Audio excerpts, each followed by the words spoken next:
Alors, monsieur le procureur de la République, l'individu que j'ai vous présenté a tenu des propos autant graves, très graves, à l'encontre du président de la République de Côte d'Ivoire qui vous a nommé. Et vous êtes l'avocat de la République ivoirienne. Vous comprenez? Alors, ce monsieur-là se définit comme étant le président de tous les pasteurs de Côte d'Ivoire. Et donc, lui, il dirige 10 000 pasteurs. 10 000 pasteurs qui ont chacun, respectivement, une église. Et au-delà de cela, il est le président de tous les blogueurs de la Côte d'Ivoire, tous les blogueurs de l'Afrique et même tous les blogueurs du monde. Il est le président de tout ce qui est audiovisuel. Alors, il se dépeint comme étant quelqu'un, bien entendu, qui a plus de 2 millions d'abonnés. Voilà, il a plus de 2 millions d'abonnés, qu'il est très influent. D'accord? Alors, ce monsieur-là, le père de 10 000 pasteurs, le père de tous les blogueurs d'Afrique, a eu à tenir des propos que je vais vous présenter maintenant, monsieur le procureur. Et après, je vais vous poser une question tout simplement. Chers amis africains, peu de Côte d'Ivoire, monsieur le procureur, on écoute cette vidéo-là, s'il vous plaît. Merci. Mais Macron, ce mandat de dépôt là, ça veut dire quoi?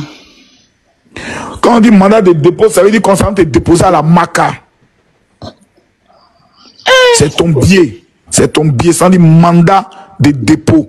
On a fait un mandat. On a décidé d'aller te déposer à la MACA. Maintenant, quand on dit une instruction ou bien une information judiciaire, ça veut dire on ne te juge pas. On continue de mener les enquêtes qui vont définir l'origine des fonds.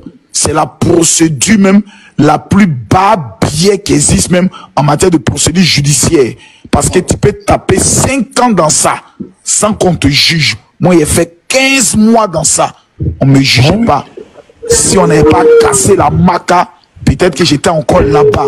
Que le Seigneur bénisse le président Laurent Gbagbo de ne pas avoir vite accepté les résultats. Et le président Alassane Ouattara d'avoir appelé la rébellion pour faire la guerre. Et le président Alassane Ouattara d'avoir appelé la rébellion pour faire la guerre. Que Dieu les bénisse. Grâce à ça, moi, je suis sorti.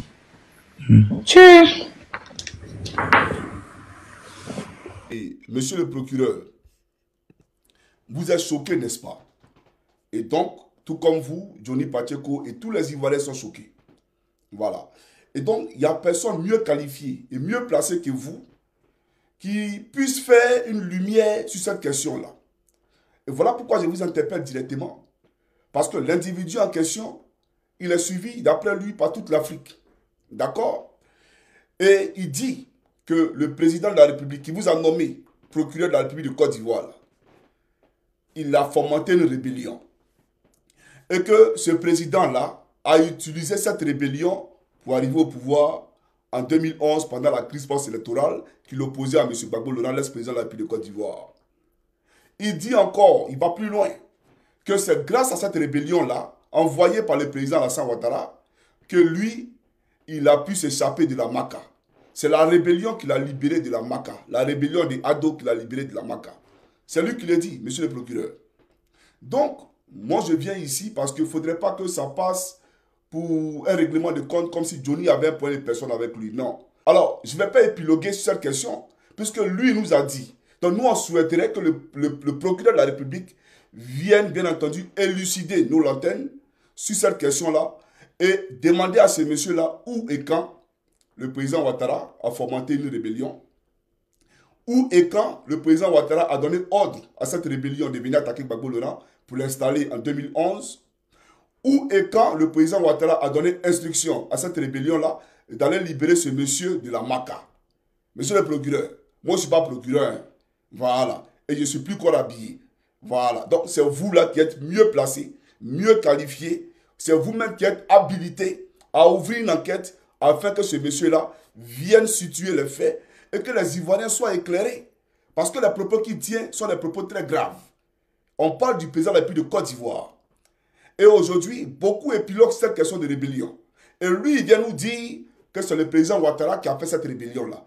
Il est en Côte d'Ivoire, il n'est pas caché. Voilà. Donc, monsieur le procureur, j'espère que justice sera faite et que Johnny Pacheco aura une suite.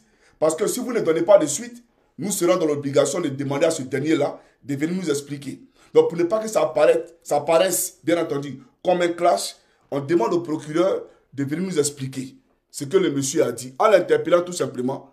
Voilà, pour que les Ivoiriens soient situés et que les langues se taisent. Que Dieu vous bénisse, monsieur le procureur. Que Dieu bénisse les Ivoiriens qui m'ont écouté avec raison. Et je vous dis à très bientôt pour une prochaine vidéo. Ciao, ciao.